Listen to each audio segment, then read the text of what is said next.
Bom, pessoal, então, boa noite. Estamos trabalhando aqui com uma gravação que será lançada no YouTube posteriormente.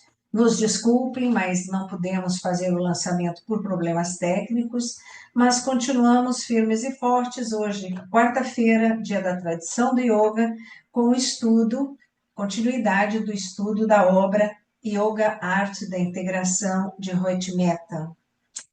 Mas hoje nós temos a Erlinda Batista, lá de Campo Grande, que vem aqui nos brindar com a sua presença. Erlinda, boa noite, abre seu microfone e eu vou então te autorizar a fazer o compartilhamento de tela. Pode compartilhar, tá?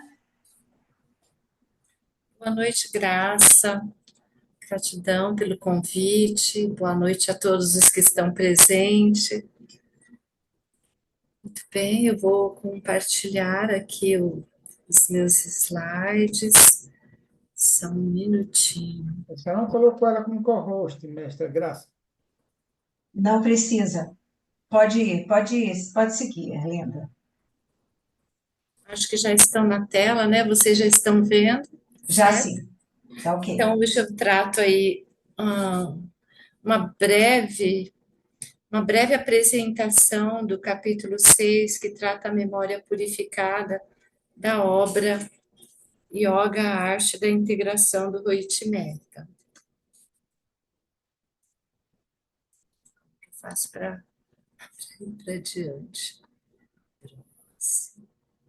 Ele começa nesse capítulo tratando do Sutra 40, em que ele afirma, ele pega esse Sutra de Patanjali, lembrando que o Rohit Mehta traz uma abordagem mais psicológica dos Yoga Sutras de Patanjali. Nós temos também uma outra obra que trata Yoga Sutras de Patanjali, que é a Ciência do Yoga de Taimini, em que a abordagem é mais para a ciência, mais científica, e a abordagem do Rohit Mehta que nós vamos tratar hoje, ela é mais para o aspecto psicológico da obra.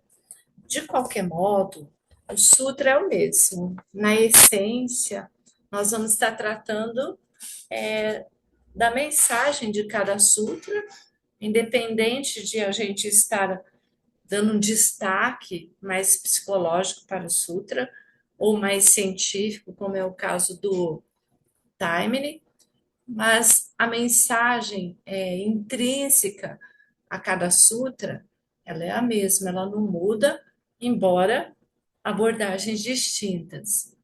Então, esse Sutra 40, ele está escrito: com a remoção dos obstáculos, surge o domínio da cognição e da ação, que se estende do menor até o maior.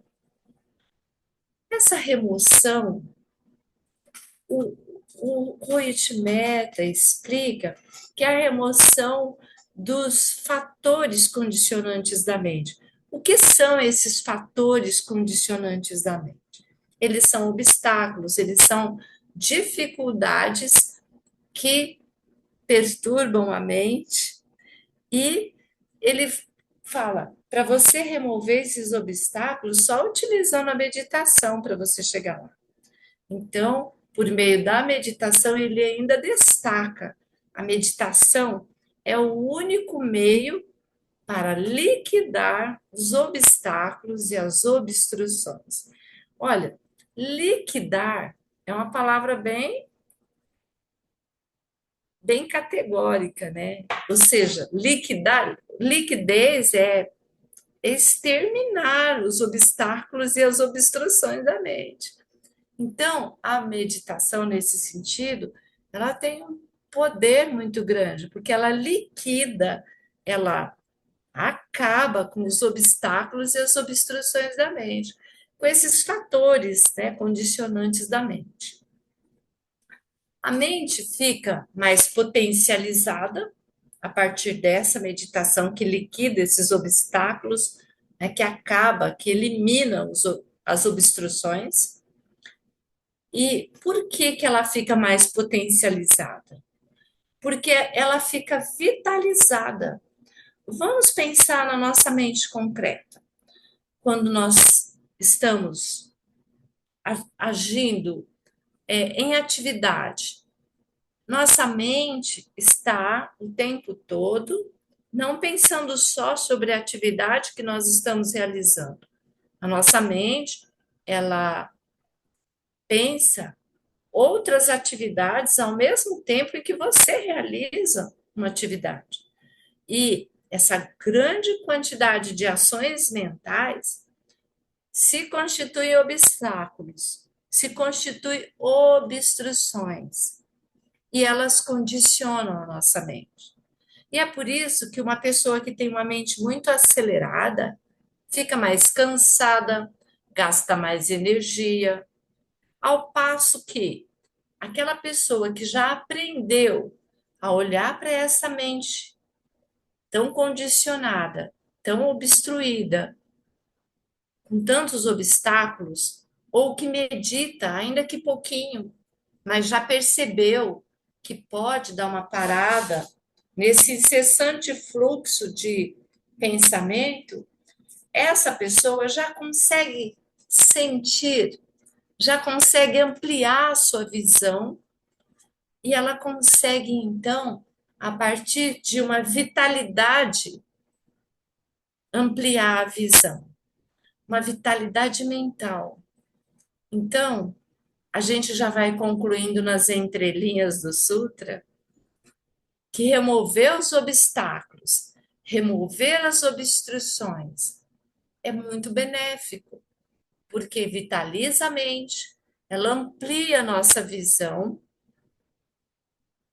e então nós adquirimos aí, nesta meditação que remove esses obstáculos, nós adquirimos aí uma mente sem limitações, sem fronteiras, porque de fato os obstáculos limitam, as dificuldades, as obstruções, elas limitam, elas fazem da nossa mente, que tem um grande potencial, a ficar dentro de um condicionamento, dentro de uma condicionante. E essa condicionante faz a nossa mente não funcionar em toda a sua essência, em toda a sua potencialidade. Por isso, essa mente, quando ela está livre das obstruções e dos obstáculos por meio da meditação, por isso ela consegue cobrir o maior e o menor. Ela consegue ter uma visão do todo e também do detalhe, do pequeno e do grande, porque ela se tornou uma mente perceptiva, com uma vastidão à sua frente, e ela é uma mente livre. Ela não está presa aos condicionantes dos obstáculos e das obstruções. E aí, o que é muito interessante é que surge esse domínio da cognição.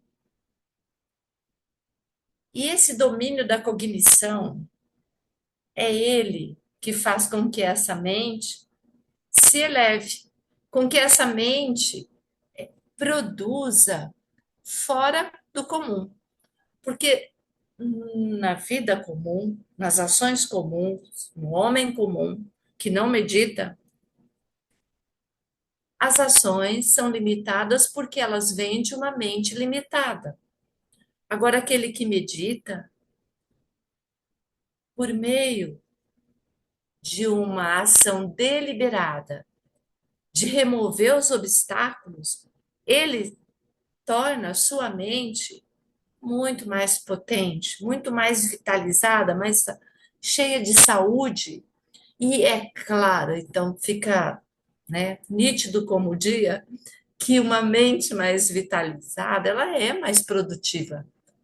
Ela enxerga mais, ela vê mais longe, ela sai dos condicionantes.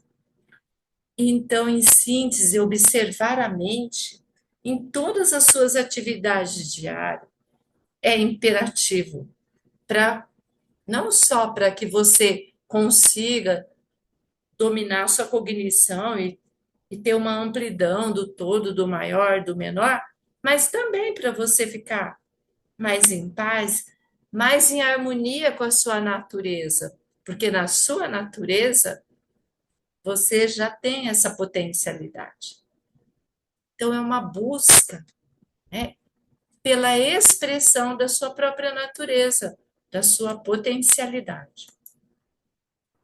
Indo adiante, no Sutra 41, Huitmeta, em A Arte da Integração, ele fala: no caso de alguém cujas tendências reativas tenham sido quase completamente eliminadas, surge uma fusão do conhecedor com o conhecido e com o conhecimento.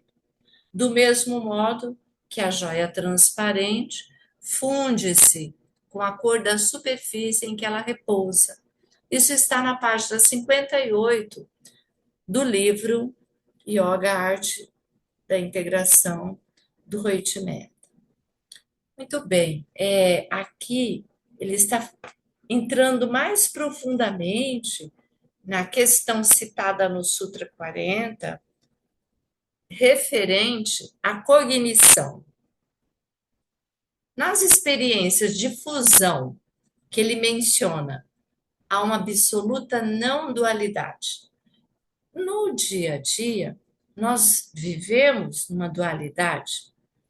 E quando nós não estamos em dualidade, nós temos um vislumbre do que é a unidade. Quando você trata conhecimento, conhecedor e conhecido, você tem três situações, três objetos, e quando você consegue fundir todos os objetos, você chega na unidade. E ele explica: nesse caso, o conhecimento possui outra dimensão. É um conhecimento puro do que é, e não do que parece ser do conhecedor. Vamos trazer isso em miúdos, né? Vamos trazer isso para a nossa vida. Vamos dizer, eu que sou professora numa universidade, vou trazer isso para a minha realidade.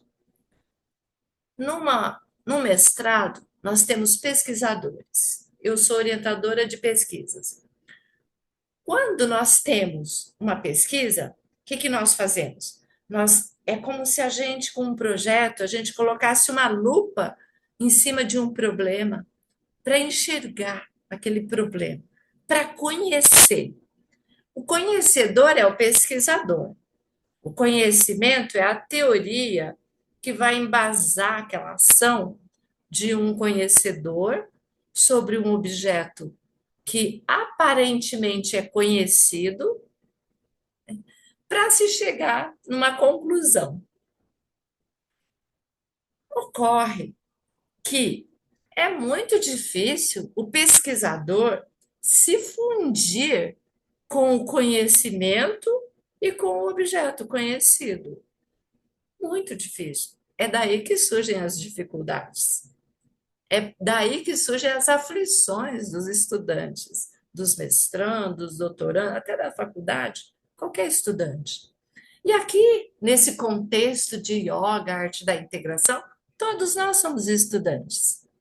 Então, todos nós passamos por essas aflições, porque nós temos dificuldade de nos fundirmos com o conhecimento e com o conhecido, que parece que nós conhecemos. Mas será que nós conhecemos mesmo? Então, nessa condição, a consciência, quando você consegue fundir conhecimento com conhecedor e conhecido, você tem um conhecimento puro.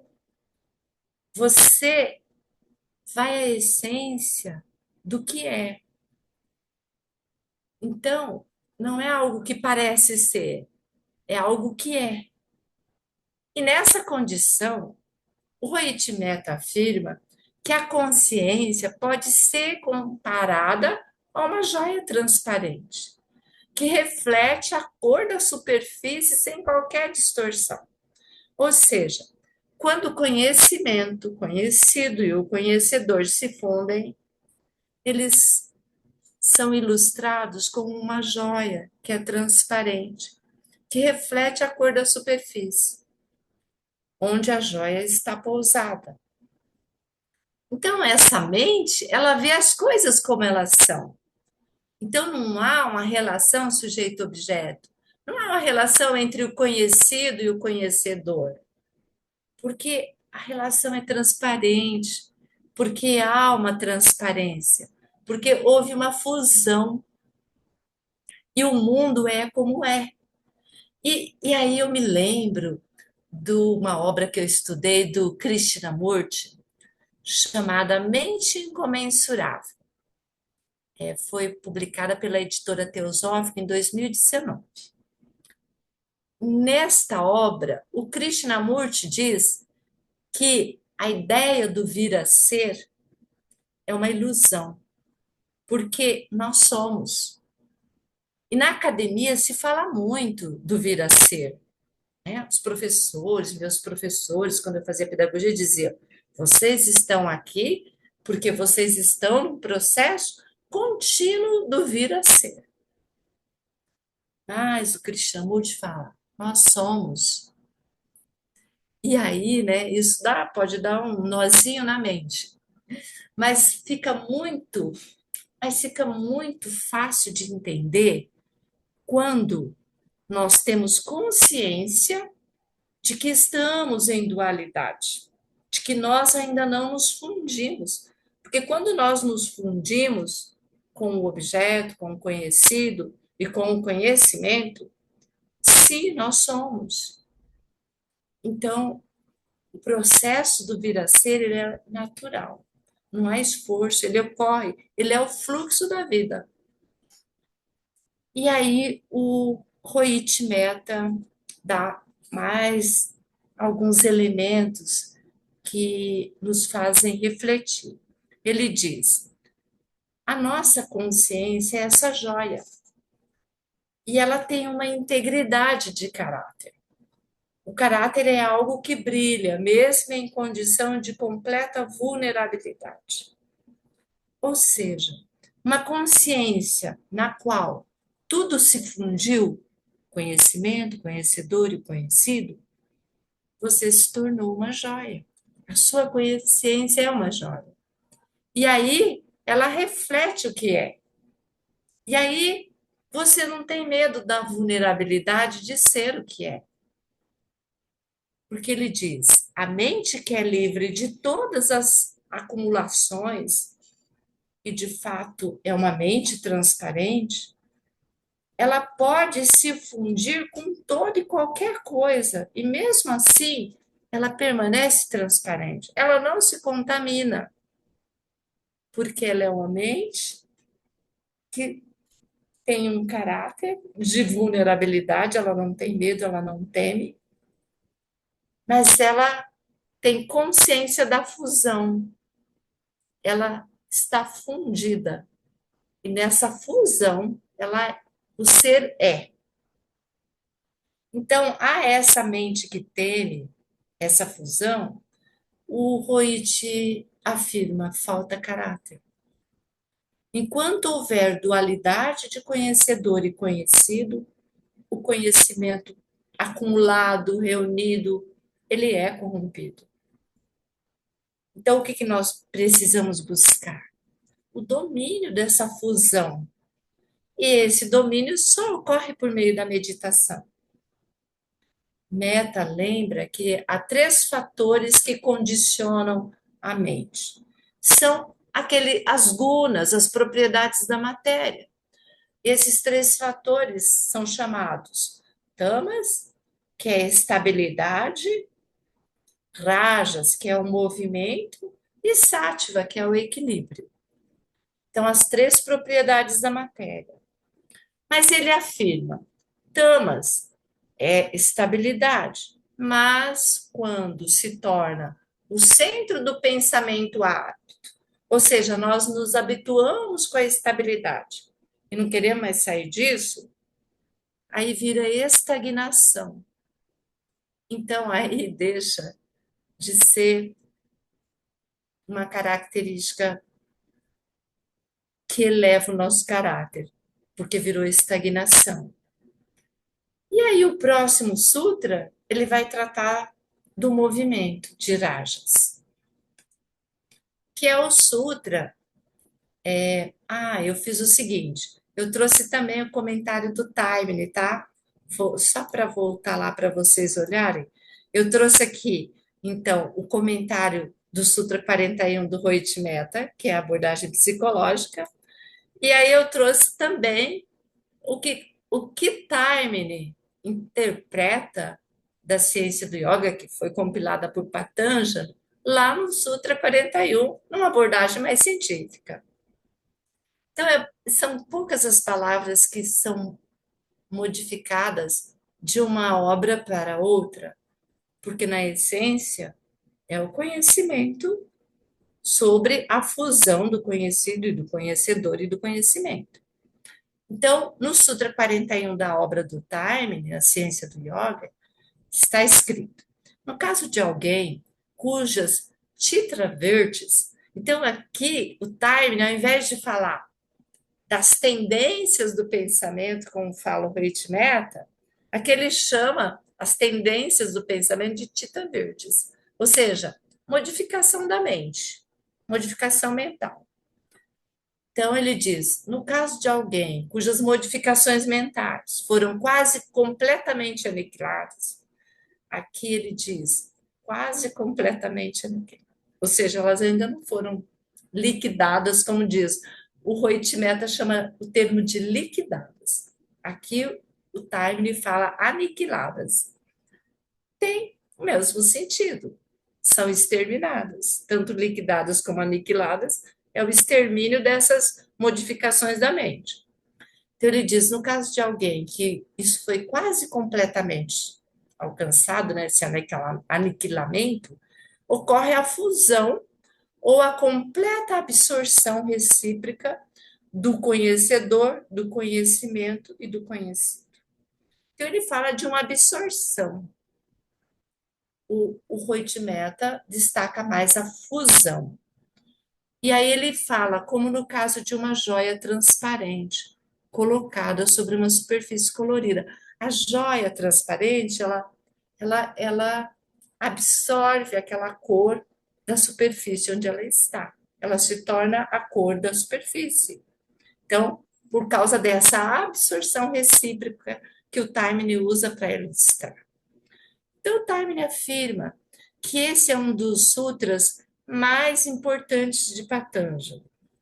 Ele fala que esse sutra coloca uma visão interior da natureza da consciência e da percepção mental. O Rohit Mehta, que a gente acabou de comentar, ele fala dessa consciência, que é uma consciência que tem um caráter brilhante. E aqui o Taimini puxa mais para a percepção mental, a partir de uma consciência da qual se tem uma visão interior relacionada à sua natureza. Então, existe aí uma relação fundamental entre o objetivo e o subjetivo. O Taimini traz nessa linguagem científica essa ideia do subjetivo e do objetivo. Ou seja, o subjetivo ele está implícito, o objetivo está explícito. Você enxerga o que é objetivo e o subjetivo você precisa pensar sobre ele. Isso também no mundo acadêmico. E ele ainda diz mais: o universo manifestado não é uma dualidade, mas uma triplicidade. Os três aspectos, então, deste universo manifestado são os lados subjetivo, o objetivo e a relação entre eles. E isso lembra muito as gunas, né, que são três também. Mas é outra história. E podem ser explicados como conhecedor, conhecimento e conhecido, como também dizia lá na Yoga Arte da Integração do Rohit Mehta. E aí ele ainda usa outras palavras para explicar ainda melhor. Ele fala o cognoscente. Cognoscente é o sujeito que realiza a cognição, o indivíduo. A cognição é a ação do pensamento. E o cognoscitivo é aquele que é pensado, ou aquele que é o conhecido. Então, nós temos aí o percebedor, em outras palavras, a percepção e o percebido. Então, vocês percebem, vocês veem, são palavras, mas que estão falando da, da mesma manifestação, né? Que é da consciência, de uma consciência pura, quando ocorre uma fusão entre a observação do que existe, da própria natureza do observador e, e da relação entre o observador e o observado, do que existe e do que se observe, do que se pense, do que se cognece, né? Onde se realiza a cognição. Então, ele dá esse exemplo da joia, só que lá o Time chama a joia de uma pedra, de um cristal. E ele usa outra figura, ele fala que o cristal sobre um papel branco, que a transparência ou não da luz que passa por ambos os objetos vão fundir e você tem a luz. E é claro, a gente, quando imagina conhecimento fundido, você está iluminado. Então, uma meditação na qual a fusão, a iluminação, porque a luz, né, o cristal, ele reflete, ele tem luz em si mesmo. Tanto que, se ele tiver sobre uma base azul, ele vai ser azul, a joia, que o Ruitimeta usa como ilustração. E se ele estiver sobre um papel branco, ele vai ser luz, apenas luz. E aí, sobre esses objetos, o Taimni afirma: o cristal permite, por sua transparência, que a luz do papel passe por ele, o que não ocorre com a pedra, porque a pedra é densa, ela não é transparente. Então, não tem como a luz passar por uma pedra bruta, uma pedra sem o trabalho que tem o cristal, porque a densidade não permite a passagem da luz. Assim, a nossa mente, uma mente densa, não permite a luz se manifestar pelo pensamento. Então, a meditação, ela vem tirar essas obstruções e ela faz com que a luz que há no nosso ser se manifeste, porque ali passa a joia, a transparência daquilo que está lá na nossa essência. É muito bonita essa figura de linguagem. O comportamento da mente em relação ao objeto de contemplação é semelhante ao do cristal em relação ao papel colorido. Qualquer atividade, impressão ou propensão que a mente tenha fora do objeto de contemplação impedirá que ela venha se fundir completamente com ele. Em outras palavras, se aquele que medita deixar uma impressão, um pensamento, qualquer objeto interferir na contemplação, pronto, ele já não vai se fundir com o seu objeto de meditação. E aí ele não consegue deixar a luz passar, ele não consegue ampliar a sua visão, não consegue vitalizar a sua mente, porque ele deixou obstrução aparecer e ser refletida sobre a pedra, né? Que agora já fica densa e não é mais o cristal. Somente quando a mente tiver aniquilado totalmente a si mesma e destruído a sua identidade independente, é que ela pode tornar-se assimilada ao objeto de contemplação e brilhar com a pura verdade do tesouro do objeto. Aqui o Taimni está dizendo que esse brilho, né, que a nossa mente apresenta quando todas as obstruções são aniquiladas, ele está sendo muito lúcido ao explicar que é a partir da contemplação, a partir da meditação. E lá o Ruichi Metta, ele fala que quando o meditador se coloca em vulnerabilidade, totalmente sem se preocupar, sem se preocupar em fundir, sem temer a fusão, então aí sim ele consegue alcançar esse estado de uma consciência pura, uma consciência de caráter. Ele até explica lá o que é esse caráter. E aqui o Taimni fala, né, que é um tesouro, né, que essa sua consciência, quando ela atinge esse estado com o objeto de fusão total, ela é um tesouro, ela brilha.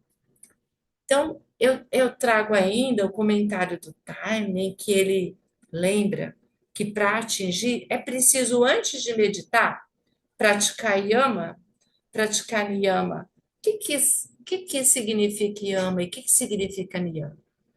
Então, se você pega um compêndio de yoga de Patanjali, você vai descobrir que yama e niyama se constituem virtudes e observâncias. São atitudes que nós precisamos desenvolver diariamente. Ora, em yama e niyama, está dizendo lá que é preciso ser veraz, ou seja, falar a verdade, que é preciso se abster de roubar, que é preciso desenvolver o contentamento. E é verdade. Você se senta para meditar. Se você falou uma mentira, o pensamento da mentira vai vir no fundo da sua mente e não vai deixar você meditar, vai obstruir a sua mente. Se a pessoa roubou, esse roubo, esse pensamento desse ato vai tomar conta do pensamento. E, novamente, ela não vai ter sucesso em meditar. Se a pessoa está triste, se ela não tem um estado de contentamento, como que ela vai meditar? Ela vai estar presa nos condicionamentos de tristeza da mente, não vai meditar também. Então, a prática de yama e niyama, ela precede a meditação. E vairagya também, né? Que vairagya significa o desapego, desprendimento, que é aquela situação que o Rui Meta fala de vulnerabilidade, né? De você se entregar, de você não temer, de deixar fluir. Aí sim, você está se colocando numa situação em que você pode eliminar as tendências da mente, porque você se liberta da tendência de acumular posses, a pessoa se liberta dos prazeres, das atrações, das repulsões, de tudo aquilo que obstrui a mente, porque a mente precisa estar pura, ela precisa estar desobstruída, porque do contrário não é possível meditar. Então essas impressões, elas são eliminadas assim que Samadhi for praticado por meio de asana, pranayama e pratyahara. Asana é a postura. Ou seja, para você eliminar todas, nós temos então um yoga, no qual você tem um asana. Asana é uma postura que você praticando um pouquinho de cada vez, você vai aquietar seu corpo físico. Pranayama é uma respiração controlada, né? Prana e yama. É controle do prana. O prana é aquilo que entra por suas narinas, que é a energia vital, que entra com oxigênio, na hora que você faz um pranayama, que você respira de uma técnica, para que você encha o seu corpo de vitalidade, que o prana é a vitalidade que vem do sol. E pratyahara, que é a abstração. A abstração é você tirar a sua mente daqui, dos objetos concretos, e deixá-la fluir para o abstrato, para teu mental superior, para o teu corpo causal. Depois disso, resta, então, o objeto da contemplação, isto é, a semente de Samyama. Porque Samyama é composto de um conjunto de 3 ações, que é a concentração, dharana, a contemplação e a meditação, e dhyana. Né? Então, é dharana, depois contemplação e depois dhyana, que é meditação. Isso é Samyama, é um conjunto, né? Dharana, dhyana e samadhi. O samadhi, ele é já a consequência de você ter alcançado dharana e dhyana.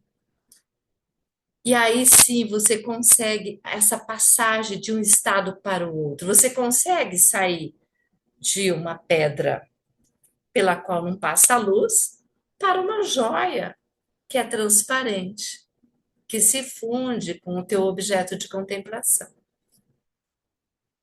Sobre o samadhi, então o Taimini, ele dá explicações e ele afirma que se os desejos comuns não tiverem sido eliminados, mas apenas moderados, vai ser impossível praticar o samadhi. Enquanto houver um resquício de desejo, como que você vai meditar? O desejo vai e volta. Eu gosto de picolé de chocolate. Se eu não me desapegar do picolé de chocolate, na hora que eu sentar, eu vou ficar lembrando do picolé de chocolate. E vou pensar, naquela padaria ali, 3 quadras tem picolé de chocolate. Então, eu não vou meditar. Eu preciso me desapegar, eu preciso esquecer o picolé de chocolate para eu conseguir me libertar do desejo, me colocar nesse estado de vulnerabilidade. Eu sei que há um desejo, mas eu vou abandoná-lo neste momento, porque neste momento eu quero meditar. Então, eu vou abandonar o picolé de chocolate. Não dá para ver meio termo. Eu vou ficar só um pouquinho com desejo de picolé de chocolate. Não dá. Enquanto houver um resquício do desejo, eu não estou realmente na situação de vulnerabilidade. Não coloquei ainda a minha mente na vulnerabilidade que o Roitmeta menciona. E o Taimini explica, pois os desejos continuarão a exercer pressão inconsciente sobre a mente e a projetar na mente toda espécie de imagem. E nessas condições não é possível manter um tranquilo e ininterrupto estado de mente ou da mente, sem o qual o samadhi não pode ser praticado. Esse estado não pode ser atingido apenas pelo exercício da força de vontade, como algumas pessoas supõem. Ele fala isso na página 88 da Ciência do Yoga, o Timing. Então, se eu não me libertar do desejo de tomar um sorvete de chocolate, não vou conseguir. Então, é preciso, de fato, exercer uma completa libertação na minha mente sobre isso. Aí sim, aí eu tenho tranquilidade, serenidade para alcançar um objeto de contemplação e então sim, eu posso chegar lá no samadhi, né?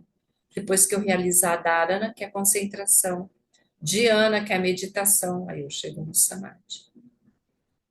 Já que o exercício da força de vontade e uma mente agitada por desejos, até mesmo subconscientes, tende a gerar um estado de tensão mental, e uma mente sob tensão está completamente despreparada para a prática de samadhi. Gente, como meditar? Tem como meditar com uma mente em tensão. A tensão é o oposto de samadhi. Nossa, está bem longe, muito longe. A tranquilidade é, então, o pré-requisito para a samadhi.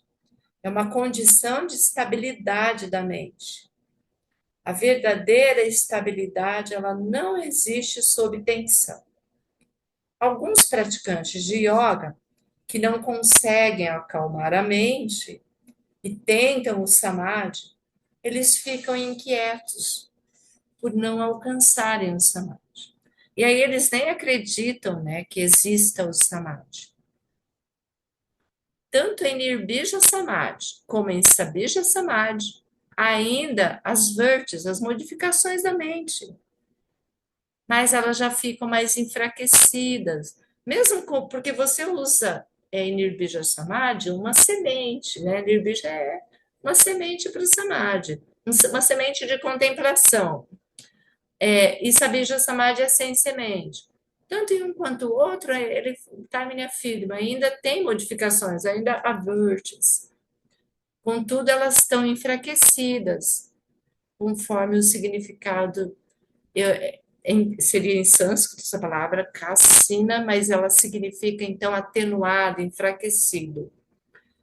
Ou seja, as tendências de obstruções mentais, mesmo quando você já escolheu se colocar numa vulnerabilidade mental e abandonar, você ainda, mesmo que você tenha escolhido teu objeto de meditação, está na contemplação, ainda assim existem verdes, ainda assim existem modificações na mente. No próximo sutra, que é o 42, o Roitimeta afirma: no Savitarka Samadhi, uma experiência que tem como centro a modificação pensamento, observa-se uma confusão mental, porque a mente alterna-se entre pensamento verbal e conceitual. Ora, no 41, nós estamos falando da estabilidade da mente. Nós estamos falando da guna tamas, que ele explica muito bem que tamas, enquanto estabilidade da mente, tranquilidade, ela é necessária. Contudo, quando o tamas é exagerado, tamas vira estagnação. Ou seja, é preciso haver uma relação de equilíbrio. Tamas precisa estar associado a rajas, que é o movimento, para chegarmos em sátiva, que é o equilíbrio. E aqui no Savitarka Samadhi, então ele vai falar, ele vai focar a modificação pensamento. Então ele já está trazendo para a questão do raja, do movimento, que é um movimento do pensamento. E aí ele diz que quando esse movimento do pensamento se alterna entre o verbo e o conceito, há uma confusão mental. Então vamos entender essa explicação do Roitimeta. Ele diz: quando a mente funciona com a modificação pensamento como um centro, que é decorrente da propriedade da matéria do guna rajas, surge uma confusão com relação ao real significado das coisas. Isso ocorre porque a mente se alterna entre o pensamento verbal e o conceitual. Ou seja, o verbal é o tradicional e o conceitual o projetado. Há uma palavra e uma imagem. A palavra é o verbal, a imagem é o conceito. E ao se mover, a mente, quando ela se move entre a palavra e a imagem, e quando ela considera uma real ou a outra sendo real, a mente perde o conteúdo real da coisa. Então, vira então a confusão mental. E aí ele diz ainda, o significado verbal é aquele que surge com o uso, mas o homem introduz nesse significado os seus próprios significados, os significados que ele projeta. O homem não se satisfaz com o significado, ele introduz outro significado que vem da projeção da mente dele para ele mudar as condições aceitas. Ele busca fugir do que existe aceito socialmente. Ele quer criar o seu mundo de projeção. Como ele interpreta, como ele enxerga, como ele vê, como ele se ressignifica. Na academia a gente fala muito de ressignificação. E essa ressignificação está relacionada à projeção da mente daquele que vai meditar. E esse movimento do vir a ser, que é essa alternância de um estado para o outro, na academia se usa muito, como eu já havia dito, e que o Krishnamurti afirma que não existe o vir a ser. O ser já existe, ele é real. Então não é preciso vir a, porque esse movimento do vir a ser é um movimento de evolução. E todos nós somos evolução. Todos nós já somos. E aí nós precisamos ter consciência disso. o processo de modificação da natureza adquirida das coisas, então, que ele chama de esse movimento de vir a ser, é um processo da natureza. Como ele mesmo diz, é natural. Não é preciso um esforço para que se venha a ser. Você é. Você é esse processo natural de evolução. Então, não é um esforço para romper essa natureza, mas para modificá-la de modo que outra natureza venha à existência. O vir a ser natural, ele corresponde ao curso natural, ao fluxo da vida. Mas quando o homem coloca um vir a ser com maior projeção, com maior exigência, com mais velocidade, mais movimento, aí sim está o problema, de acordo com o Ritmeta. Porque o homem interfere nesse processo normal, nesse fluxo da vida. E então ele diz que quando ele vem e interfere nesse movimento normal da modificação, os processos científicos, ele dá esse exemplo. Então, o homem produz mutações. Veja na ciência quantas mutações são provocadas por um homem que vem interferindo no processo natural das coisas. Então, ele distorce, ele produz distorções. O homem, com esse vir a ser, é o exagero da sua natureza de rajas. O movimento ele é necessário quando ele é associado à estabilidade, ele gera equilíbrio. Mas quando ele é exagerado, ele produz distorções. E o Meta, ele explica que coisas horrendas são criadas em função dessa atuação do homem nesse processo de apressamento do vir a ser. Então, ele diz que o vir a ser deve ocorrer no sentido do que já é, e que, frequentemente, o homem, ele ultrapassa esse processo do que é, ou ele coloca uma mutação num sentido que não é o rumo natural da coisa. Então, quando ele muda esse rumo, né, e que não é intrínseco às coisas, aí ele promove ou ele cria distorções. E aí, sobre o Savitarka Samadhi, nesse estado de Savitarka Samadhi, há essa experiência em torno do centro de modificação do pensamento. Nessa experiência, a mente se move entre os centros de continuidade e de continuidade modificada. Nesse sentido, Rajas é um fator condicionante da consciência humana. Ou seja, em Savitarka Samadhi, deliberadamente, o meditador ele vai experimentar uma mente que se move no processo de centro de continuidade e na continuidade modificada. Em si mesma, esse processo da mente, ele é natural. Mas se houver apressamento, ele já cai nos condicionamentos, nos condicionantes da consciência humana. Ou seja, já é prejudicial e daí ele não atinge onde ele quer chegar. Eu vi aqui, a Graça colocou uma mensagem. Bom, então eu já passei do tempo, né? Será que eu devo parar aqui agora? Eu É acho que isso? não. Eu acho que você tem pelo menos uns 10 minutos.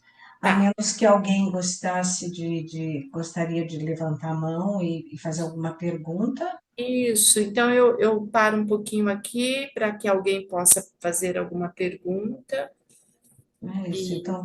não É. sei se vocês querem que eu pare de Não, deixa compartilhar. aí, deixa a tela. Aí, se o pessoal, alguém gostaria de fazer alguma questão, encaminhar alguma questão para a Erlinda, aí é só levantar a mãozinha aí que a gente encaminha. Se não tiver ninguém, Erlinda, você continua, pelo menos, você tem mais 10 minutos, Tá bom, tá bom? tá bom. Deixa Beleza, eu então eu vou adiante. Eu tinha minimizado a janelinha e não estava vendo todo mundo. Mas Aqui, agora eu voltei, estou vendo todo mundo. tá. Ok, vou adiante, tá? O próximo sutra. Então, agora eu trago para vocês, ali eu acabei de comentar, né, no sutra anterior, ó, o Sutra 42, pelo Rohit Mehta. Agora eu vou trazer o sutra comentado pelo Taimini, em Ciência do Yoga. E aí é o mesmo sutra, só que um abordagem mais psicológica e o outro abordagem mais científica. Então, no sutra que Taimini traz, está escrito, lá na Ciência do Yoga, está dito o seguinte: Savitarka Samadhi é aquele em que o conhecimento baseado somente em palavras, conhecimento real e o conhecimento comum, baseados na percepção sensorial ou no raciocínio, estão presentes em um estado de mistura, e a mente passa alternadamente de um para o outro. Então, em Savitaka Samadhi, todos os conhecimentos agem, atuam, né, conforme a linguagem do time. Ou seja, o conhecimento do real, o conhecimento comum e a percepção sensorial. Porque nós temos conhecimento que vem pela percepção sensorial. Exemplo, está frio, eu sinto que está frio. Eu conheço o frio, esse é um conhecimento. O conhecimento real do universo. Eu sei que o universo ele alterna entre frio e calor. Esse é um conhecimento real. É uma realidade, existe. O conhecimento comum, né? A variação de temperatura, enfim.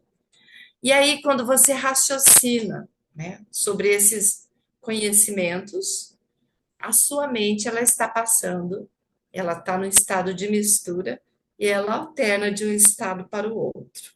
Isso é essa Vitarka Samadhi. Ou seja, mesmo quando eu estou no processo buscando Samadhi, a minha mente ela passa de um estado para o outro, né? As percepções são, são vistas, são conhecidas, são raciocinadas. E aí, no livro da Ciência do Yoga, são 10 sutras, do 1,42 até o 1,51, em que são explicadas as técnicas de Samadhi. E nesses sutras estão as técnicas para os estágios posteriores de evolução da meditação. É quando o praticante se pergunta: como é que eu vou progredir mais? Né? Onde é que eu vou chegar? Como é que eu chego lá?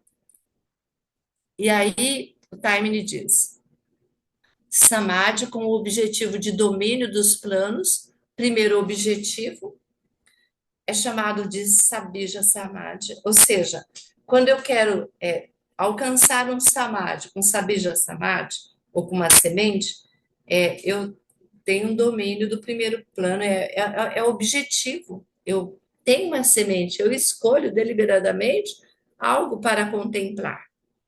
Isso é o estado de buscar Sabija Samadhi. E Samadhi com o segundo objetivo de compreensão da realidade, que está além dos planos. Esse é chamado de Nirbija Samadhi, que é um Samadhi sem semente, que ele está embasado, assentado na compreensão do real, que é mais abstrato. Por quê? Você não tem uma semente concreta, você não tem uma semente de contemplação. E esses sutras, eles são sugestivos de como atingir os estágios superiores, que não dá para explicar esses estágios também, o Taimini afirma. E assim que o yogi tiver dominado a técnica de Samadhi, como está explicado lá no capítulo 3, no Sutra 3, ele conseguir realizar Samyama, aí sim ele está alcançando Savitarka Samadhi. E aí, sobre Samyama, olha que ele afirma: assim que o yogi puder realizar Samyama, com relação a qualquer coisa possível, de tornar-se um objeto de Samyama, e da qual tenha que ser descoberta a realidade interior, surgirá a questão: mas como que eu posso ir além? Como que eu posso progredir mais? Como utilizar o poder que ele já adquiriu para a investigação e o domínio dos planos superiores da existência? e quais ele agora pode contactar por meio dos seus veículos mais sutis. Então, esse meditador, quando ele está nesse estado, ele já começa a fazer perguntas de como ele alcançar uma evolução maior. Como? E aí eu me lembro de uma palestra do Raul Branco em que ele dizia assim: quando você medita, a primeira graça vem de graça, viu, Graça? Não quero falar de você, tá, Graça? Mas eu estou falando do que ele diz, aquela luz que você sente, né? Aquele estado, aquele, sabe, efusão que você sente, que ele chamou de graça, primeira vem de graça, mas depois você tem que ir atrás. Ou seja, depois você vai fazer esses processos de cognição, você vai pensar, você vai raciocinar, como dizia no sutra anterior, é preciso realizar um raciocínio para você buscar atingir planos superiores, entender os planos superiores da existência por meio da tua meditação, que está no estágio já mais elevado. A técnica desses estágios posteriores de evolução, ela está incluída lá no Sutra 142 até o 151. O primeiro capítulo de A Ciência do Yoga, ele é chamado de Samadhipada. Eu acho muito interessante porque, pensa, você começa a estudar sobre meditação, sobre yoga, já logo de cara estudando Samadhi. Então, eu acho muito interessante, porque do 142 a 151, para quem nunca meditou, é uma abstração muito grande. E aí, o segundo capítulo se chama Sadhana Pada. Pada quer dizer caminho, e sadhana é a prática, então o caminho da prática. Então, o primeiro capítulo, que é Samadhi Pada, que é o caminho do Samadhi, do êxtase, né, de você alcançar, né? Então, ele dá primeiro, que você quer alcançar o êxtase, o Samadhi. Aí, depois que ele dá o caminho da prática, que é o Sadhana Pada. Então, eu acho interessante, eu acho que para não desanimar o praticante, ele já mostra, né, onde é que você pode chegar com o Samadhi. Aí, no capítulo seguinte, ele vem trazendo o caminho da prática, e aí, claro, o Time explica. Olha, não é estudando 196 sutras e você vai chegar em Samadhi. Né? E muita gente desiste, porque em Sadhana Pada tem lá as restrições, as observâncias, a austeridade, tudo que você precisa realizar para chegar lá, que não é um caminho fácil, né? É muito difícil. Então, embora não em detalhe, né? Porque ninguém que não tenha passado pela disciplina do yoga e atingido o estado avançado, no qual está apto a executar samyama, pode realmente compreender essas coisas, mesmo teoricamente. Então, ali ele dá abstrações, né, nesse do 1,42 ao 1,51, que na primeira leitura parece muito difícil, mas à medida que você repete essas leituras, e eu penso que o esforço que a pessoa faz, o meditador faz para compreender, ele é auxiliado, com certeza.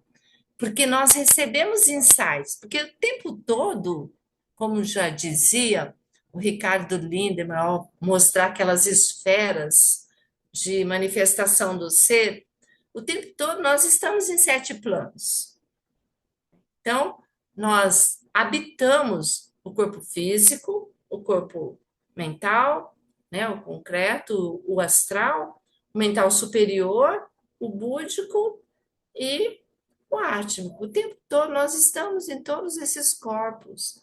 E aí, como também nós habitamos não só o mental concreto, mas também o mental superior, que é o corpo causal, e ali no corpo causal nós acessamos as abstrações do mundo e do universo. Então, com certeza, quando nós relemos, relemos e relemos, Na terceira leitura, a gente já entende mais do que na primeira leitura. E porque a gente acessa, nós temos essa faculdade em nós, ela é latente, é a faculdade da abstração mental, a partir do nosso corpo causal, do nosso corpo abstrato. E ele diz: primeiro é preciso entender esse Sabija Samadhi, que é o Samadhi com semente. Então, temos que começar com Sabija Samadhi, com semente, com algo para contemplar. Há pessoas que falam: ah, eu não gosto desse negócio de meditação porque eu não consigo chegar em lugar nenhum. Ora, a meditação tem técnica. Se você pega, seja qual for a técnica que você, qual livro de meditação você pegar e buscar compreender a técnica, algum avanço você terá. Né? E aqui, a ciência do yoga, o recomendado é começar com Sabija Samadhi, com Samadhi, que bija é a semente. Né? Então, começar com a semente. E ele diz: Samyama em Samprajnata Samadhi é sempre realizado em relação a algum objeto chamado semente. Então, ó, Samyama, que é aquele conjunto dos 3 estágios, que é concentração. Então, primeiro tem que se sentar, né? Primeiro precisa praticar um asana para quietar o corpo, uma postura de yoga para quietar o físico. Senão o físico não fica quieto. Ele te incomoda e aí você não chega em lugar nenhum, não medita, não faz nada.